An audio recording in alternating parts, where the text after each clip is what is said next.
सोबत आहेत हेमंत, सध्या आपण बघतोय की एकीकडे रियाच्या घराबाहेर मोठ्या प्रमाणात सगळे माध्यम उभे आहेत, माध्यमांचे प्रतिनिधी उभे आहेत, मात्र हा रियाला बजावलेला समन्स सीबीआयचा आणि सगळ्यात महत्त्वाची आता माहिती ही रियाकडनं बाहेर पडू शकते आणि त्यामुळे सगळ्यांच्या नजरा तिच्या चौकशीकडे असतील।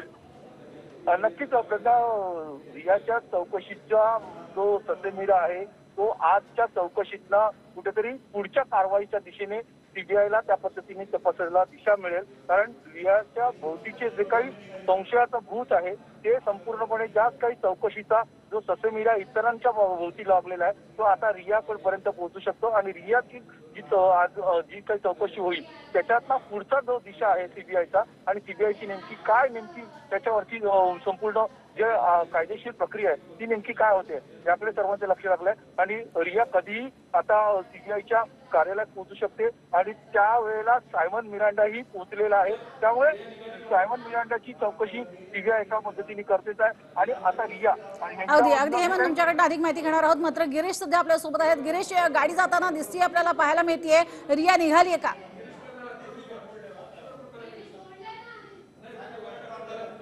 गिरीश यांच्याशी संपर्क होत नाही, मात्र हेमंत बिर्जे आपल्या सोबत आहेत। हेमंत, आताच गाडी आपल्याला मिळतीये निघालेली दिसतीये पाहायला, तर रिया निघालेली आहे का चौकशीसाठी? कारण अगदी 20 मिनिटाच्या अंतरावरती डीआरडीओचं ऑफिस आहे। नक्कीच जुहूच्या एसएनडीटीच्या बाजूला रियाची इमारत आहे। कारण 20 मिनिटावर डीआरडीओचं कार्यालय सीबीआयचे अधिकारी तिथेच बसलेले आहेत, तिथेच त्या पद्धतीची चौकशी होते आणि 20 मिनिटांमध्ये रिया पोहोचू शकते आणि त्या पद्धतीने रियाचा आता समन्स जारी झालेला आहे। त्यामुळे रियावर नेमकी कारवाईचा आणि नेमकं चौकशीचा जो काय ससेमिरा आहे तो नेमका कसा आहे, त्या नेमकं रिया कशा पद्धतीने या चौकशीला समोर जाते याकडे सर्वांचं लक्ष लागणार आहे। अगदी सगळ्यात महत्त्वाचं म्हणजे यावेळेला आपल्याला बघायला मिळते की रिया ज्या वेळेला निघाली तेव्हा तिची एक छबी घेण्यासाठी सगळेजण तिथे होते, कारण रियाच्या चेहऱ्यावरती किती दबाव आहे, किती तणाव आहे किंवा काय स्वरूपामध्ये तिची देहबोली आहे हे सुद्धा अनेक गोष्टी सांगून जाणारी आहे आणि त्यामुळेच ती छबी टिपण्यासाठी तिथे सगळे जे पत्रकार आहेत, माध्यमांचे जे कॅमेरामन आहेत ते तिथे होते आणि ते अर्थातच प्रत्येक छबी टिपण्याचा प्रयत्न करतात। रियाची चौकशी ही सगळ्यात महत्त्वाची आहे, कारण आता थेट सुशांत सिंगच्या वडिलांनी आरोप केलेला आहे रियावरती की हिनेच माझ्या मुलाला ड्रग्ज देऊन मारलेला आहे आणि हा अतिशय गंभीर स्वरूपाचा आरोप आहे। अर्थातच सीबीआयची चौकशी होत असताना ह्या सगळ्या आरोपांचा सुद्धा विचार केला जाईल, तसंच तिने जबाब देण्यापूर्वी सुद्धा समोर आलेल्या अनेक बाबी आणि अनेक जणांनी तिच्याबद्दल केलेली वक्तव्य या सगळ्याचं क्रॉस चेकिंग होणार आहे। या सगळ्यामध्ये कुठेही एकवाक्यता नसेल तर मात्र सीबीआय अर्थातच यापैकी कोणालाही ताब्यात घेऊ शकते आणि योग्य ते काय आहे, नेमकं काय घडलं या संदर्भातला जोपर्यंत तपशील त्यांच्या हाती येत नाही तोपर्यंत सीबीआय अर्थातच ही चौकशी थांबवणार नाही। उलट पक्षी ही चौकशी जी आहे ती आणखीन वाढत जाऊ शकते। जसं आपण बघतोय की आता गोव्यातल्या रेव पार्टीचं सुद्धा याच्याशी कनेक्शन जोडलं जाते। त्याच पद्धतीनं ड्रग्सचा सगळ्यात महत्त्वाचा मुद्दा समोर आलेला आहे। जे ड्रग्स त्याला जबरदस्ती पाजले जात होते किंवा त्याच्या नकळत दिले जात होते अशा स्वरूपाच्या बातम्या समोर आलेल्या आहेत आणि त्यामुळे अर्थातच आता रिया संदर्भातली जी चौकशी आहे ती जास्त वेग धरणार आहे। सगळ्यात महत्त्वाचं म्हणजे गेल्या काही काळापासून रिया चक्रवर्ती ही सुशांत सिंग सोबतच राहत होती। 8 जून या दिवशी मात्र प्रचंड कडाक्याचं असं भांडण झालं आणि त्या भांडणानंतर ती घरातनं बाहेर पडली सुशांत सिंगच्या आणि त्यानंतर मात्र पुढे काय होत गेलं या संदर्भात कुठलीही वाक्यता किंवा काय ज्याला आपण म्हणतो की एकमेकांमधले संबंध कसे होते हे सांगत असताना सुद्धा रियानं आपण कसे निर्दोष आहोत हे सांगण्याचा प्रयत्न केलेला आहे आणि अर्थातच सुशांत बद्दल सुद्धा सांगत असताना अनेक महत्त्वाच्या बाबींचा उल्लेख केलेला आहे। त्यात तिने असं म्हटलेलं आहे की विमानात बसताना त्याला भीती वाटायची आणि म्हणून तो एक औषध घेत असायचा आणि त्यावर त्याची जी पूर्वीची गर्लफ्रेंड आहे अंकिता लोखंडे हिनं स्पष्ट केलेलं आहे की व्हिडिओज तिने शेअर केलेला आहे ज्यात स्वतः तो विमानातनं भरारी घेतानाचा हा व्हिडिओ आहे, ज्यात कुठलाही ज्याला आपण म्हणू शकतो भीती किंवा कुठल्याही स्वरूपाची एक मनामध्ये धाकधूक अशी दिसत नाहीये। उलट पक्षी सुशांत सिंग अगदी निर्धास्तपणे आणि बिनधास्त असा तो विमान चालवताना आपल्याला पाहायला मिळतोय. या सगळ्यामध्ये नेमकं कोण खरं बोलतंय, कोण खोटं बोलतंय, ह्याची सगळी जी चौकशी आहे ती चौकशी आता सीबीआय करते. अनेकांच्या जबाब ज्या वेळेला समोर आलेले आहेत त्या सीबीआयनं आणि त्यांची जी महत्वाची चौकशीची जी पद्धत आहे त्यात सगळ्यांना एकत्रित घेऊन त्यांनी चौकशी केलेली आहे. यापूर्वी त्यांनी प्रत्येकाची वेगवेगळी चौकशी केलेली होती आणि त्यानंतर जेव्हा सगळे एकत्र आले त्यावेळेला एकवाक्यता दिसली नाही. अनेकदा बोलण्यामध्ये एकाने एक सांगितलं, दुसऱ्यानं दुसरंच सांगितलंय आणि त्यामुळे शंकेला वाव होता. आणि हे जे आपल्याकडे दृश्य आहेत त्या दृश्यांमध्ये आपल्याला पाहायला मिळते की रिया चक्रवर्ती चौकशीसाठी निघालेली आहे तेव्हाची ही दृश्य आहेत. खरं तर काही दिसू नये गाडीच्या आतलं यासाठीचे प्रयत्न केले गेलेत, मात्र तरी सुद्धा TV9 कडे एक्सक्लुझिव्ह अशी ही दृश्य आहेत ज्यात रिया चक्रवर्ती स्पष्टपणे आपल्याला पाहायला मिळते. तिची देहबोली आपल्याला समजतीये की अर्थातच चौकशी होणार आहे. आतापर्यंत झालेल्या चौकशा, त्यानंतर भावाची झालेली चौकशी, वडिलांच्या ॲक्सिस बँकेची 6-7 तास जवळपास चौकशी झाली आणि यानंतर आता रियाची चौकशी होती. त्यामुळे अर्थातच तिची देहबोली थोडीशी चलबिचल असणारी अशा स्वरूपाच्या भावना तिच्या चेहऱ्यावरती स्पष्ट दिसतात. आणि अर्थातच या चौकशीला सामोरं जात असताना ही सीबीआय आहे, हे मुंबई पोलीस नाही आहेत किंवा ज्या पद्धतीची चौकशी होणार आहे त्या आधी झालेले जबाब हे सुद्धा तितकेच महत्त्वाचे आहेत. आणि म्हणूनच आता तिची चौकशी आणि त्यातनं काय बाहेर निघतं हे पाहणं अत्यंत महत्त्वाचं असणार आहे. गिरीश गायकवाड आमचे प्रतिनिधी आपल्यासोबत आहेत. गिरीश, तुम्ही प्रत्यक्ष तिथे आहात, तुम्ही पाहिलेलं आहे, कशा स्वरूपाची देहबोली पाहायला मिळाली आहे रिया चक्रवर्तीची सीबीआयला सामोरं जाण्यापूर्वीची? गिरीश, प्रकारचा प्रेशर स्पष्टपणे त्यांच्या चेहऱ्यावरती दिसत होता रिया चक्रवर्ती यांच्या. आणि रिया आता काही वेळापूर्वीच या परिसरातून निघालेली आहे. तिच्या राहत्या घरी जुहूच्या प्राईम रोज या इमारतीतून निघालेली आहे आणि ती DRDच्या ऑफिसला कोणत्याही क्षणी पोहोचू शकते. आपली गाडी सुद्धा तिचा पाठलाग करते. आपण जर पाहिलं तर गाडी चालते, आपल्या गाडीच्या पुढेच काही अंतरावरती तिची गाडी आहे आणि फॉलोअप सुद्धा सुरू आहे. TV9च्या दर्शकांसाठी एक्सक्लुझिव्ह असे व्हिडिओ सुद्धा आपण घेतलेले आहेत. आणि रियाची जी देहबोली आहे ती जेव्हा आपल्या कॅमेरामध्ये काय झाली त्यावेळी पाहायला मिळालं की एक तणाव स्पष्टपणे तिच्या चेहऱ्यावर होता. ज्या स्वरूपाची देहबोली, जेवढा कॅज्युअली तिने इंटरव्ह्यू दिला होता तशी देहबोली आज वाटत नव्हती. निश्चितच तणाव आहे, कारण CBI तपास करते आहे, देशातली सर्वोच्च यंत्रणा आहे आणि ज्यावेळी CBI तपास करते त्यावेळेला भलाभल्यांना घाम फुटतो. त्यामुळे तो स्पष्टपणे तणाव जो आहे तो रियाच्या चेहऱ्यावरती दिसत होता. तिला समन्स बजावलेला आहे. तिची चौकशी करण्यासाठी काही वेळापूर्वीच गाडी तिच्या इमारतीत शिरली आणि यानंतर रिया चक्रवर्ती स्वतःच्या गाडीमध्ये बसली आणि गाडी निघालेली आहे DRDOच्या गेस्ट हाऊससाठी. कधीही रिया DRDOच्या गेस्ट हाऊसला पोहोचू शकते, तिथे तिची चौकशी केली जाऊ शकते. चौकशीचे सगळ्यात महत्त्वाचे जे मुद्दे आहेत ते म्हणजे कट रचला होता का हत्येचा, जर त्याची प्रकृती गंभीर होती, त्याला काही आजार होता, त्याला काही डिसऑर्डर होता, तर मग याबाबत तिच्या कुटुंबियांना कधी सांगितलं होतं का, असे प्रश्न रियाला विचारले जाऊ शकतात.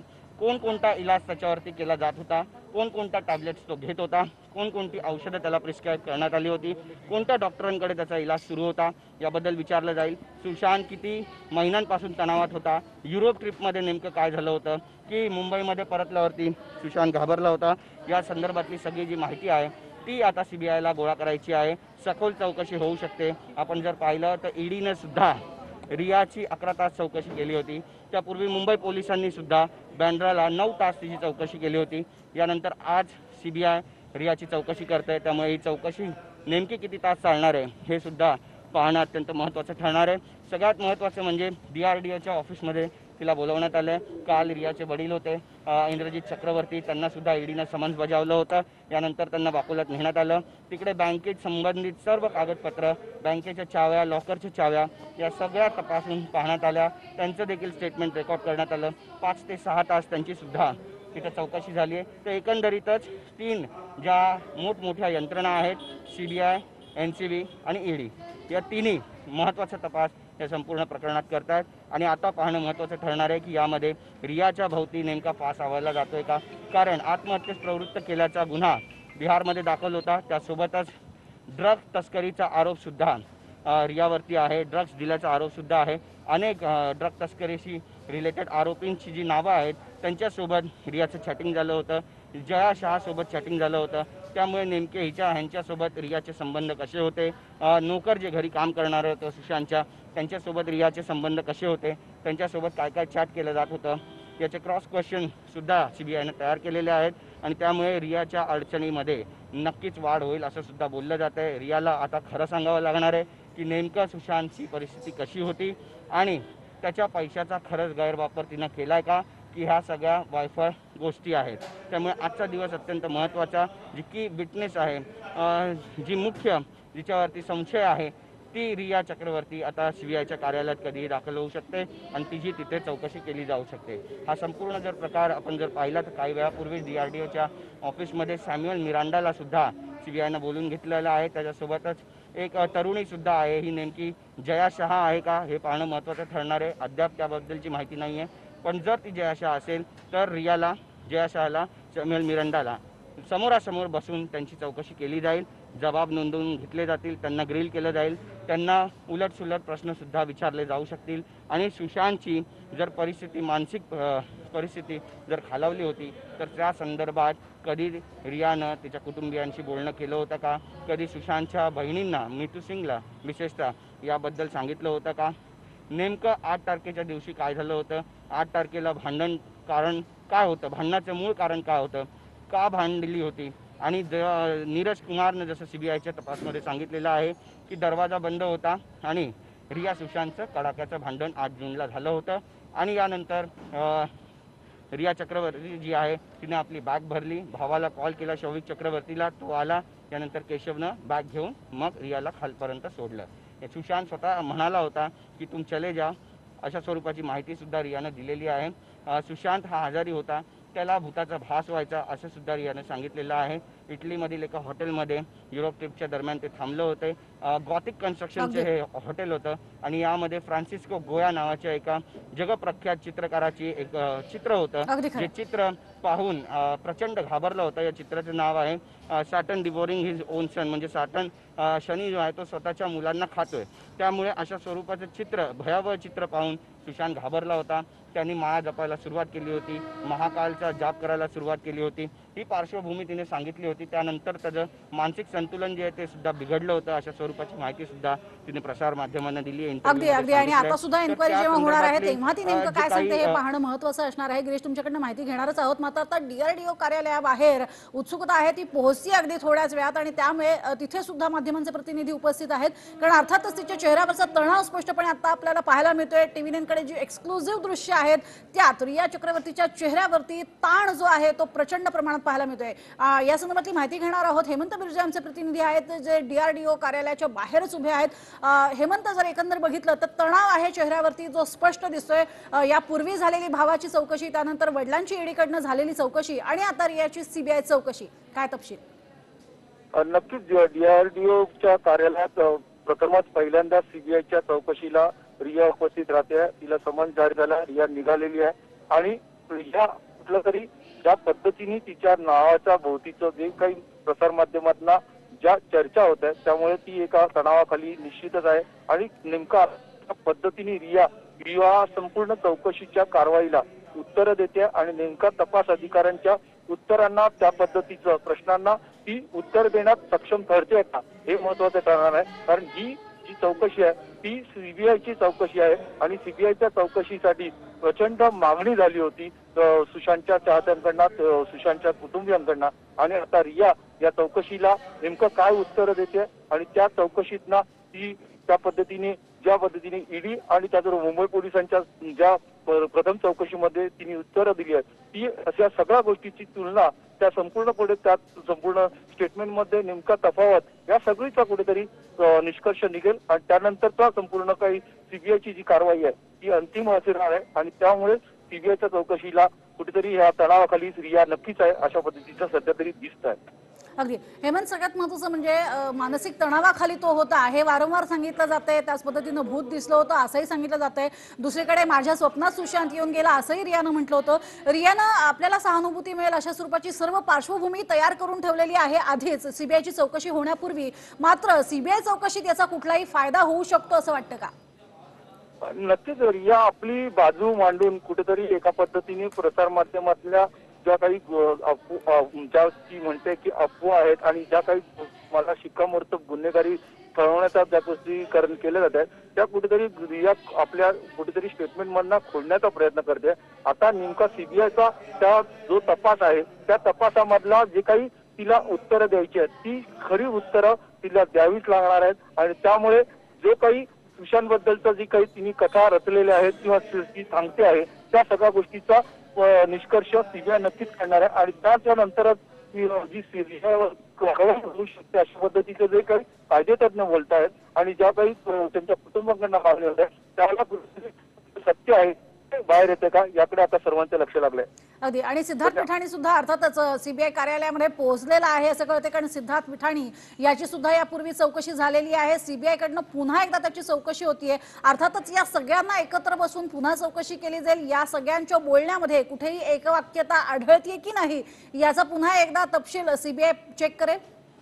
नक्कीच सीबीआय तेच करते आहे की यांच्या स्टेटमेंट मधली जी काही तफावत आहे किंवा त्या स्टेटमेंट मधला जो खुलासा आहे ते कुठेतरी मॅच होत आहेत का आणि त्याच्यामधनं सत्यता नेमकी पडताळून पाहण्याचा जो सीबीआयचा जो तपास आहे ते करण्यासाठी सीबीआयचे अधिकारी त्या पद्धतीने संपूर्णपणे आपली जी टीमच्या मार्फत जी चौकशी करतायत ती महत्वाची ठरते आणि सत्य हे उघड होईलच. आणि रिया म्हणते की सत्यमेव जयते, पण सत्यमेव जयते ही काय नेमकं आहे हे चाहते म्हणतात आणि त्यामुळे रिया आणि चाहते आणि कुटुंबीय सुशांतचे यांच्यामध्ये प्रचंडपणे त्या पद्धतीची नेमकी आता सीबीआय कशी कारवाई करते आणि सीबीआयचा नेमका तपास काय होतोय याकडे आता प्रचंडपणे उत्सुकता लागली आहे. रिया कधीही पोहोचू शकते या डीआरडीओच्या कार्यालयात, त्यामुळे सर्वजण आता प्रसारमाध्यमाचे प्रतिनिधी अलर्ट झालेले दिसत आहेत. अगदी. समील मिरांडा या ठिकाणी पोहोचलेला आहे, त्यानंतर सिद्धार्थ पिठाणी हा सुद्धा तिथे पोहोचतोय आणि आता रिया चक्रवर्ती या तिघांची एकत्रित चौकशी होऊ शकते का. आणि आणखीन एक महत्वाची बाब म्हणजे ज्या पद्धतीनं सुशांतच्या वडिलांनी जे वकील केलेले आहेत त्या वकिलांनी अनेक मुद्दे उपस्थित केलेले आहेत रियाच्या इंटरव्ह्यू नंतर आणि त्यात त्यांनी असं म्हटलेलं आहे की एवढी जर काळजी होती सुशांतची तर ती त्याला सोडून का गेली. आणि दुसरं म्हणजे अशा अवस्थेमध्ये तिचं म्हणणं आहे की तो आजारी होता आणि त्याला त्रास होता, मानसिक त्रास होता, अशा अवस्थेत ती त्याला सोडून का गेली. आणि दुसरं म्हणजे की हे सगळं घडत असताना तिनं त्याच्या घरच्यांपर्यंत तो निरोप का पोहोचवला नाही. या दृष्टीनं सुद्धा या अँगलनं सुद्धा हा तपास सीबीआय करू शकेल.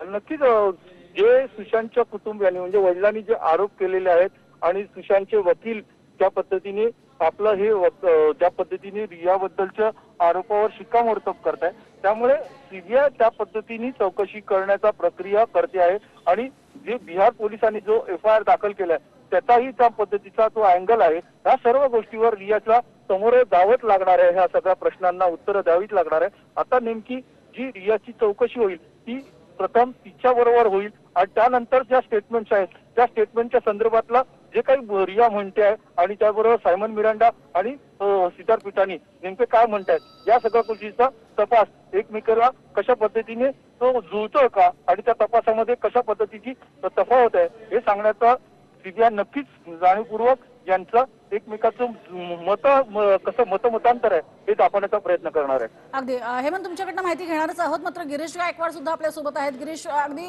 पहिल्या दिवसापासून जेव्हापासून सीबीआय तपास होण्याच्या आधी सुद्धा तुम्ही हा सगळा जो ज्या पद्धतीचं प्रकरण सुरू आहे सुशांत सिंग आत्महत्या या सगळ्या संदर्भावरती लक्ष ठेवून आहात.